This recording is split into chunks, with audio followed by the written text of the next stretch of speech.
Morning class 10। आज शुरू करते हैं हमारा चैप्टर। इकोनॉमिक्स का पहला चैप्टर है इकोनॉमिक कंसेप्ट एंड प्लानिंग। ठीक है, तो इस चैप्टर में जो है हम सबसे पहले बेसिक सीखेंगे कि इकोनॉमिक्स में इकोनॉमिक्स क्या है, इससे रिलेटेड कौन कौन सी वर्ड्स हमारे इम्पोर्टेंस हैं, नेशनल इनकम क्या है, पर कैपिटा इनकम क्या है। इसमें हम लोग इस चैप्टर्स में इसके बारे में डिस्कस करेंगे। ये चैप्टर्स आपने जो इकोनॉमिक्स क्लास 9 में पढ़ी थी इससे थोड़ा अलग है ये। ठीक है, ये तो थोड़ा डिटेल्स में आ जाएगा। तो अभी आपको क्या है, इसको ध्यान से पढ़ना है, समझना है और इसे जितना हो सके आप एक बार खुद अपने आप में रीडिंग करेंगे चैप्टर्स को और ये वीडियो को बार बार देख लेंगे।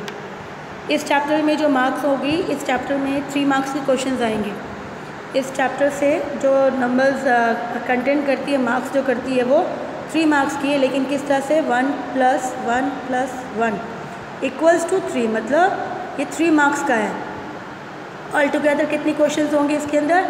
3 क्वेश्चंस होंगे 1 मार्क्स वाले। तो ठीक है, ये 1 मार्क्स वाली क्वेश्चंस है इस चैप्टर्स में से। तो मतलब इसमें हमें डिटेल्स में क्या पढ़ना होगा, एवरी वेरी शॉर्ट क्वेश्चंस जो है उसे हमें अच्छे से स्टडी करनी है, क्योंकि इसमें सिर्फ वेरी शॉर्ट और शॉर्ट पे ही क्वेश्चंस आएंगे। तो ये 3 मार्क्स के हैं, 1 मार्क्स ईच। ठीक है, तो इसी तरह से तो सबसे पहले इंट्रोडक्शन में पढ़ते हैं कि इंट्रोडक्शन क्या है, नेशनल इनकम किसे बोलते हैं और वो क्या है। तो सबसे पहले एक बार इंट्रोडक्शन में देख लेते हैं। कहा गया है, in our daily life we often use the word income. हम लोग अपने लाइफ में हमेशा वर्ड यूज़ करते हैं income. Income is considered as a important factors, एक बहुत ही इंपॉर्टेंट फैक्टर्स है जो डिटरमाइन करता है किसे, डेवलपमेंट को ऑफ अ पर्सन और अ फैमिली, कि उस पर्सन उस फैमिली में वो कितना इनकम करते हैं, उसकी फैमिली कैसी है, वो बेस होता है उसके इनकम से। इससे फिर और क्या पता चलता है कि income is not only the determinant of development, सिर्फ डेवलपमेंट ही नहीं बताता, साथ में और क्या बताता है, it consist what is most important factor depicting the development of a person. यहाँ पर इसके अलावा और क्या फैक्टर्स होंगे, सोशल स्टेटस।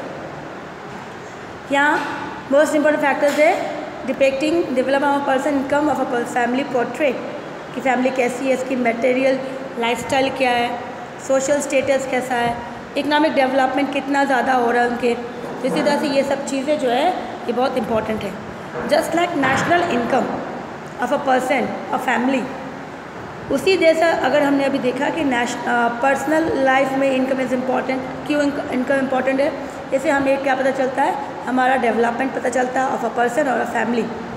साथ साथ हमने ये देखा कि सिर्फ ये हमें डेवलपमेंट ही नहीं बताता, बल्कि हमारे और भी वेरियस फैक्टर्स को बताया जाता है, डिपेक्ट करता है। जैसे कि हमारी फैमिली कैसी है, उसकी मटेरियल लाइफस्टाइल कैसे, मतलब हमारे पास सामान क्या क्या है, हम जिससे अपने आप को और अच्छा कर सकते हैं, सोशल स्टेटस कैसा समाज में, और उसकी इकोनॉमिक डेवलपमेंट कितना हुआ है। ज़्यादा पैसा रहेगा तो लोग ज़्यादा खर्च करेंगे डेवलपमेंट के थ्रू, घर को अच्छा बनाएंगे, गाड़ी लेंगे, एजुकेशन को अच्छा करने के लिए सोचेंगे। तो इसी तरह से उसकी डेवलपमेंट होती है। तो उसी जैसा जब एक पर्सन और एक फैमिली की डेवलपमेंट होती है इनकम के थ्रू, तो हमारे देश का भी तो है। तो just like income of a person और family, national income can also be determined. तो ये हमारा एक पर्सनल और सिंगल फैमिली, अब आएगा नेशनल इनकम। तो नेशनल इनकम मतलब देश का इनकम, वो भी है इम्पॉर्टेंट। अब नेशनल इनकम क्या बताता है, तो national income of a country is very important. अब वो क्या डिपिक्ट करता है, national income is important for the following point of view. तो क्या वो national income depict the national conditions, वो बताता है कि देश की कंडीशंस कैसी है, इकोनॉमिक डेवलपमेंट कितना हो रहा है, वो उससे पता चलता है, नंबर 1। फिर number 2, on the basis of national income we can compare, हम क्या कंपेयर करेंगे, इकोनॉमिक ऑफ वेरियस कंट्रीज़। अगर हमें पता है कि हमारे देश में हमारी कंट्री कितना अर्न करती है, कितना अर्न कर रही है, उसके अकॉर्डिंग हम फिर क्या दूसरी कंट्री का अर्निंग भी देखेंगे, तो उसे हम कंपेयर करेंगे। तो इससे हमें कंपेरिजन हो जाता है, पता चल जाता है कि हमारे देश कितना आगे जा रही है। ठीक है, फिर थर्ड आता है, this also provide information about the contributions of various sectors in an economy. साथ साथ इससे पता चलता है कि कौन से सेक्टर्स में कितना ज़्यादा इनकम हो रहा है, and also they are relevant importance. Sectors हमने क्लास 9 में किया था, अभी इसमें भी सेक्टर्स पढ़ेंगे। हमने सेक्टर्स आ दिया इकोनॉमिक में 3 sectors, primary, secondary and tertiary sectors. We will do in this chapter also. Okay, so again once again national income is important. Why it is important? National income, first of all, we consider that income of a family which depicts development, economic development, personal lifestyle, status, economic development. Same like that, economic national income of a country also depicts. हमें उससे पता चलता है कि देश की income कितनी है, इकोनॉमिक स्टैंडर्ड कितना है उसका, फिर हम उससे दूसरी कंट्री के साथ कंपेयर कर सकते हैं, फिर उसके साथ हमें दूसरी सेक्टर्स, हर सेक्टर्स के बारे में कितना अर्निंग हो रहा है। इसी तरह से हम साथ में लास्ट में अगर हमें उसके पता सही से हम फिगर्स पता है तो हमें ये भी पता चल जाएगा कि हम फ्यूचर्स में कितना खर्च कर सकते हैं, हम कौन कौन सी चीज़ों में और अच्छा डेवलप कर सकते हैं, ये चीज़ भी हमें इससे पता चल जाती है। तो overall national income is very important. ना what is national income? First of all एक बार बुक में क्या है वो उसके छोड़ के, नेशनल इनकम जैसे देश का हमने पढ़ा इनकम ऑफ अ पर्सन और फैमिली, तो इसी तरह से देश जो है, देश में कौन रहता है? पॉपुलेशन, पीपल्स और पॉपुलेशन, ठीक है ना। तो यहाँ पे जितने सारे पॉपुलेशन अर्न कर रहे हैं, सारे पॉपुलेशन अर्न कर रहे हैं, तो उन सभी का इनकम किसका हो जाएगा? देश का होगा, नेशनल इनकम होगा। तो नेशनल इनकम किसे कहते हैं हम? National income refers the income which is earn within the country, जो कंट्री के अंदर अर्न होता है in all the 3 sectors in a particular year, उसे हम नेशनल इनकम कहेंगे। तो यहाँ पे देखो, national incomes refers to the monetary units, value of monetary, जो मेजरमेंट्स कितना है इसकी value, economic achievement of an economy. Now ये तो सिंपल लैंग्वेज में इस तरह से अलग से बोला गया, लेकिन आपको याद रखने के लिए the income earn within the country, याद रखना, जो सिंपल और स्ट्रेट है, income earn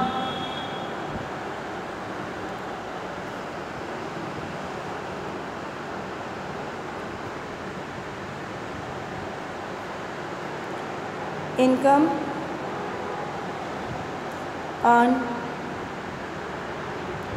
within the country, within the country and from abroad, बाहर से भी आती है।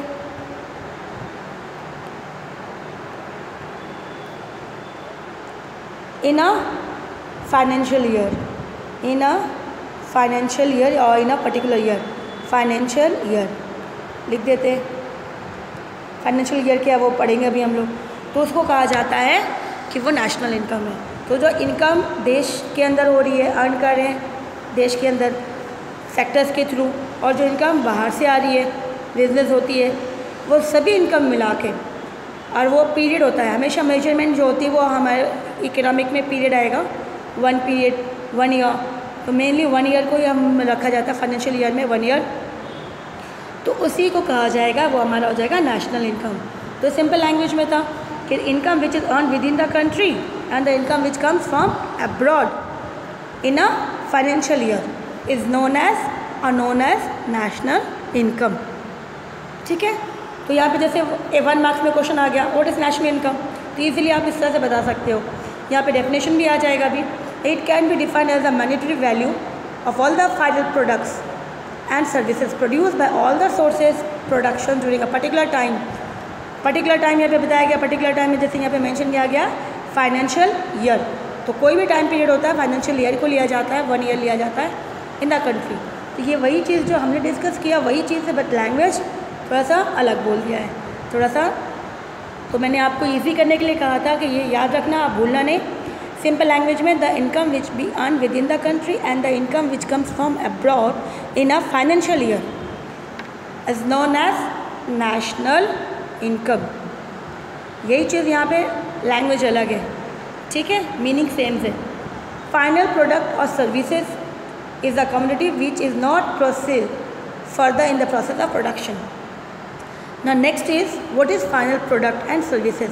ये इंपॉर्टेंट है, अभी हमें इसे पता करना है कि फाइनल प्रोडक्ट्स किसे बोलते हैं और ये क्या है जिसे कहा जा रहा है नेशनल इनकम में, इसी को इंक्लूड किया जाता है और किसी को इंक्लूड नहीं करते ना। तो व्हाट इज़ फाइनल प्रोडक्ट्स।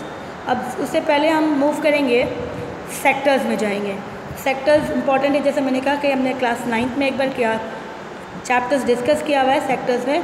तो पहला सेक्टर्स कौन आता है, प्राइमरी। फिर सेकेंडरी।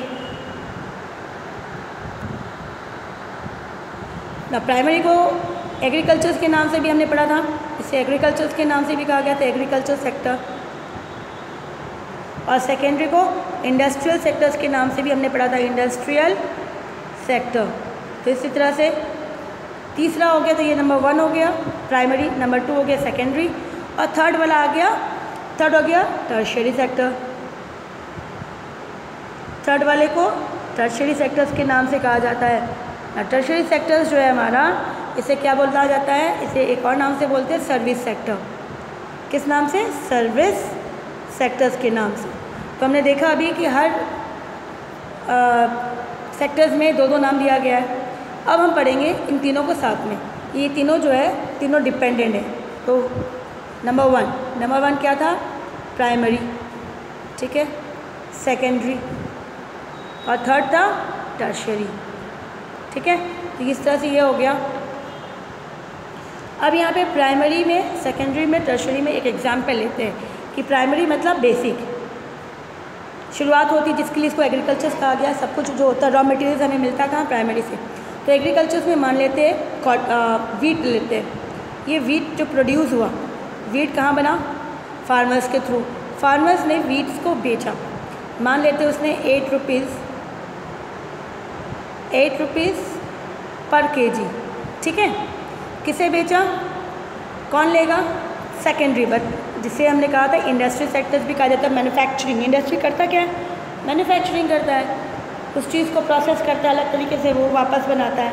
तो वीट को वो पाउडर बनाएगा, और वो क्या बनाएगा? फ्लोर, मीन्स आटा बनाएगा। तो फ्लोर बनाया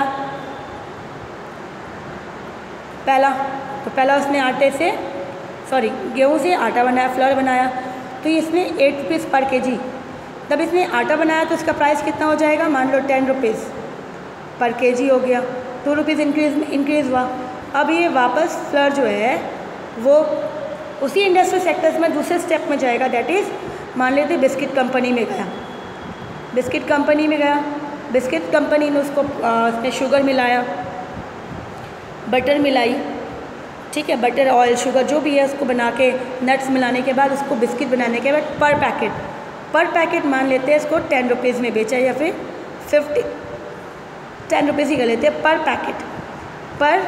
पैकेट बेचा उसने, पर केजी नहीं, पर पैकेट। तो यहाँ पे देख लो, इससे एक काम करते हैं, आपको कन्फ्यूजन होगा, मान लेते हैं ये 12 रुपीज़ करके पर पैकेट बेचा, ठीक है। तो 8 रुपीज़, फिर 10 रुपीज़, फिर 12 रुपीज़। अब उसके बाद यहाँ पे ये कहाँ जाएगा? टर्शियरी में। मार्केट में जो बिक रहा है वो कितने रुपीज़ में बिक रहा है? 12 रुपीज़ पर पैकेट। अब देखा जाए कि इसमें जो था मार्केट में अब आया, तो यहाँ पे फाइनल प्रोडक्ट्स किसको बोलेंगे? आटे से हमने फर्स्ट में देखा, गेहूँ से, वीट से फ्लोर बना, आटा बना, ठीक है। फिर उसने क्या बनाया? उसने आटे को वापस उसने दूसरी इंडस्ट्री को बेचा, जहाँ पे बिस्किट इंडस्ट्री थी, वहाँ पे गया वो, और 10 रुपीज़ उसने पर केजी उसने प्रोसेस करने के बाद वापस उसने बेचा। फिर बिस्किट कंपनी इसमें ऐड किया, और उसको पर पैकेट में मे बी 5 हो या 6 हो बिस्किट्स, अकॉर्डिंग टू दैट उसने 12 रुपीज़ पर पैकेट बेचा। तो यहाँ पे कहीं ना कहीं हम देख रहे हैं रिपीट हो रहा है। यहाँ पर भी, यहाँ तो स्टार्टिंग थी, यहाँ पे फ्लोर है, यहाँ पे भी फ्लोर यूज़ किया गया, यहाँ पर भी यूज़ किया गया। तो हम एक ही चीज़ को 8 रुपीज़ को हम बार 8 रुपीज़ ऑलरेडी इंक्लूड है 10 रुपीज़ में, ये 8 रुपीज़ वापस इंक्लूड है यहाँ पे 12 रुपीज़ में। तो ये जो है वापस यहाँ पे ट्रांसपोर्टेशन से आएगा, तो उसमें ऑलरेडी टैक्स इंक्लूड होके अगर मान लेते हैं यहाँ पर 12 नहीं करके 15 रुपीज़ कर लेते हैं, 50 रुपीज़ पैकेट कर लेते हैं। इसमें ट्रांसपोर्टेशन पैक सबको कॉस्ट टैक्स लेने के बाद मार्केट का वैल्यू आ गया 15 रुपीज़। तो अगर हम इसको ऐड करते हैं तीनों को, 8 रुपीज़, 10 रुपीज़, 12 रुपीज़, 15 रुपीज़, तो बहुत ज़्यादा महंगा हो जाएगा। लेकिन जो फाइनल प्रोडक्ट मार्केट में बिक रहा है वो है 15 रुपीज़ पर पैकेट। तो 15 रुपीज़ पर पैकेट जो है वो हो गया हमारा बिस्किट, जो है ये हो गया फाइनल प्रोडक्ट। ये क्या हो गया? हमारा फाइनल प्रोडक्ट हो गई ये। तो ये फाइनल जो प्रोडक्ट था बिस्किट मार्केट में मिला, फाइनल प्रोडक्ट, ये कितना करके बिक रहा है? 15 रुपीज़ पर पैकेट। तो ये हमारा हो गया फाइनल गुड्स, जहाँ पे हमने प्राइमरी भी इंक्लूड था उसके अंदर, सेकेंडरी भी था और टर्शरी भी इंक्लूड कर दिया। तो जहाँ पे हमने 8 रुपीज़ इसमें था, फिर प्लस 10 रुपीज़ भी था, फिर 12 रुपीज़ इनके अंदर, तो ये 8 रुपीज़ इसमें भी इंक्लूड है, 8 रुपीज़ इसमें भी इंक्लूड है, और लास्ट में 15 रुपीज़ जो आ रहा है उसके अंदर भी इंक्लूड है। तो हम ये बार बार इसको ऐड नहीं करेंगे, सिर्फ हम लास्ट वाला लेंगे, क्योंकि लास्ट में भी ये सारा इंक्लूड आ जाता है, इसके अंदर सभी इंक्लूड आ जाता है। तो ये हमारा लास्ट प्रोडक्ट हो जाता है फाइनल प्रोडक्ट्स। तो उसी को जो मार्केट में अवेलेबल होती है, जो मार्केट में बेचते हैं हम, वो हमारा हो जाता है final product. It may be product और सर्विस, ठीक है।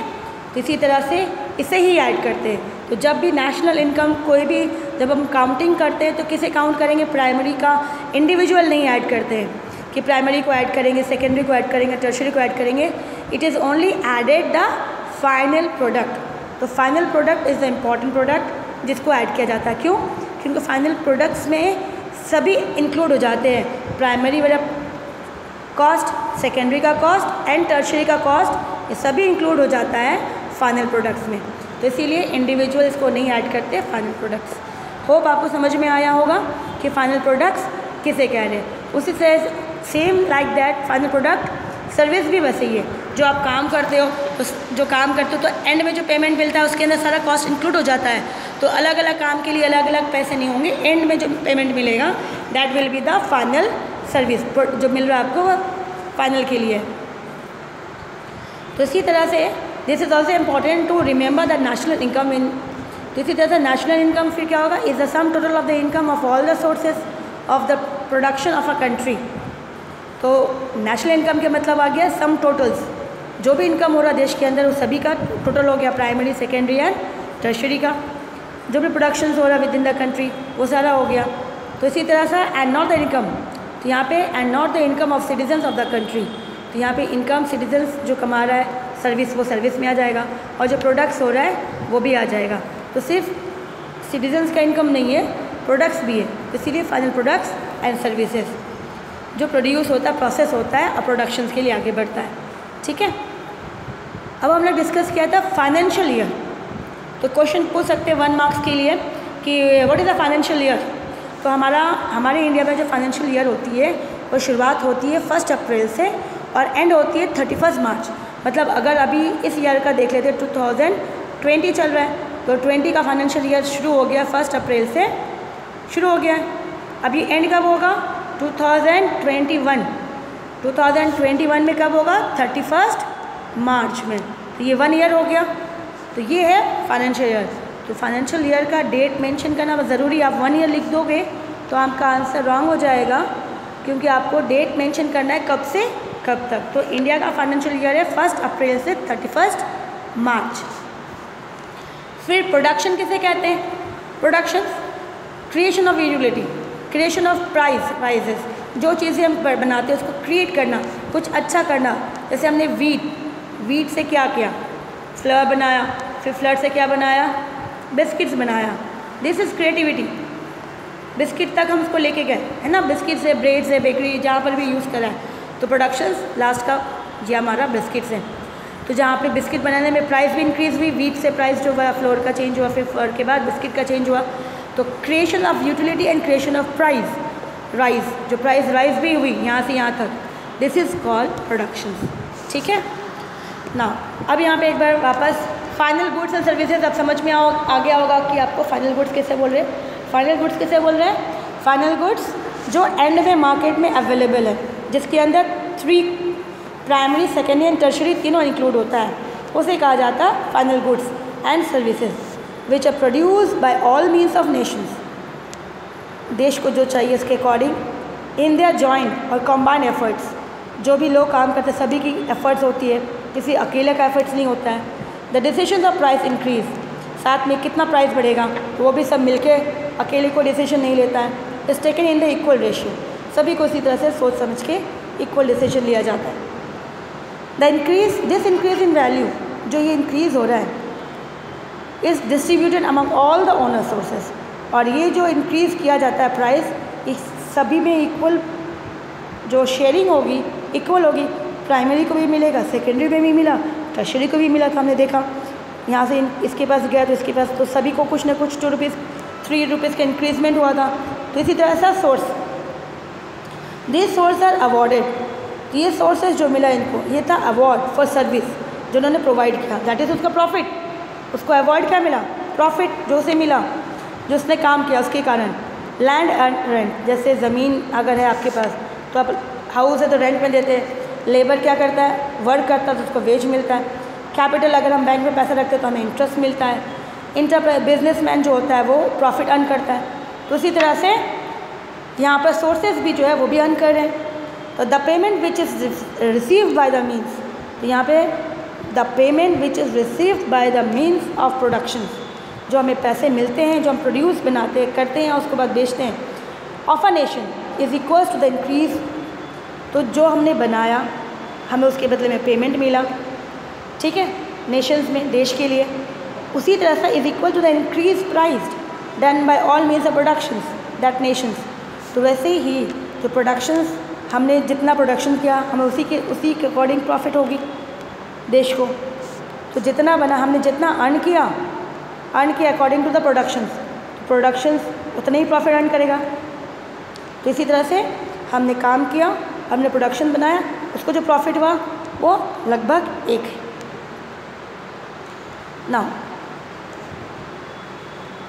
अब यहाँ पे in this way the production done by the means, that is means factors, किस चीज़ की लेबर चाहिए, लैंड चाहिए था, रॉ मटेरियल्स चाहिए था, ये सभी चाहिए प्रोडक्शंस के लिए, is received by the means. आपने फैक्टर ऑफ प्रोडक्शंस क्लास 9 में पढ़ा था। They are lot of factors, labour था, लैंड था, एंटरप्रेन्योर्स था, रॉ मटेरियल्स, ये सभी तब जाके प्रोडक्शंस होती है। Received by the means of production as income, तब जाके हमें उसमें से इनकम प्रोवाइड होती है।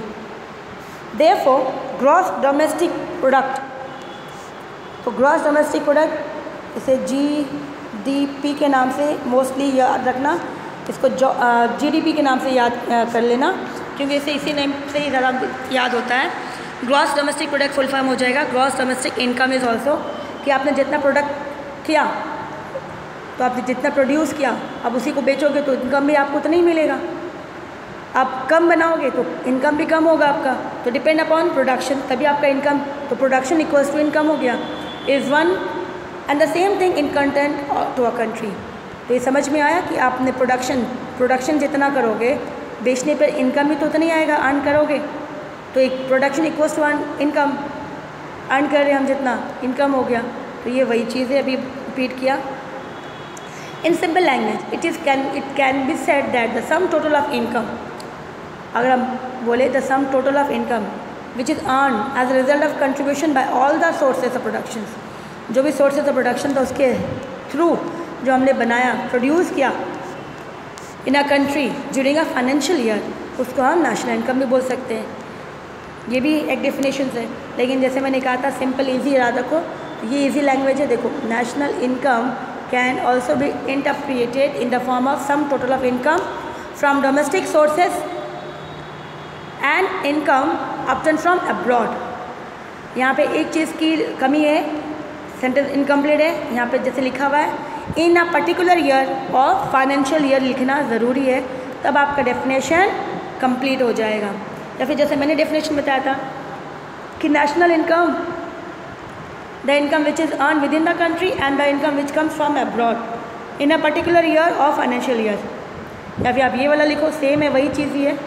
Interpreted in the form of sum totals of income from domestic source, that is income from within the country, and net income upturn from abroad in a particular year. तो ये हमारा definition हो गया national income का।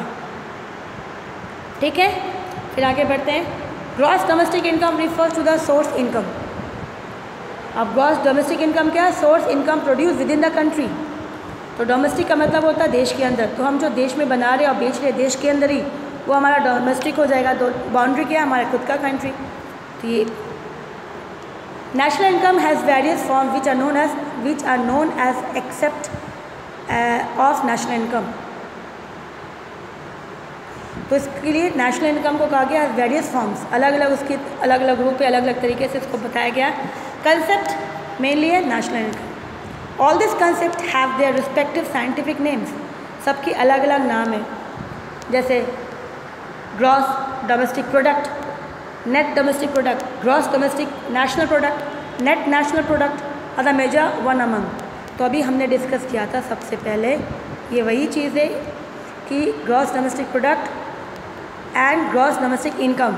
आप product जितना करोगे, जब सेल करोगे तो आपको उतना ही इनकम मिलेगा। These are same thing. तो यहाँ पे नाम अलग अलग है बट ऑल आर सेम, ठीक है। Even after being different from one another, all this concept portrait the income of a economy.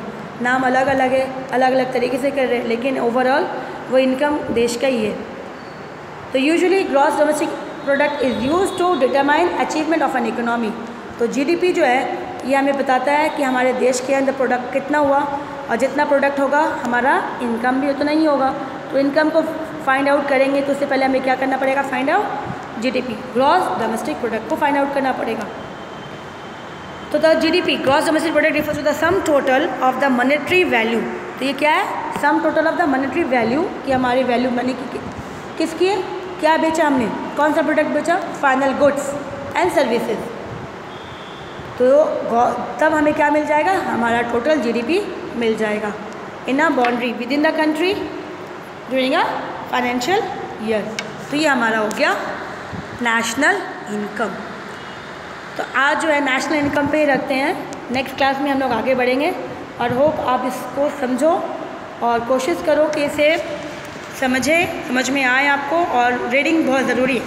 अगर आप रीडिंग करोगे चैप्टर, फिर वीडियो देखोगे, और रीडिंग करने के बाद और फिर वीडियो देख के फिर वापस एक बार रीडिंग करोगे तो आपको क्लियरली पूरा क्लियर हो जाएगा, ठीक है। नेक्स्ट क्लास में हम लोग पर कैपिटल इनकम से शुरुआत करेंगे। तो आज के लिए ठीक है, इतना ही।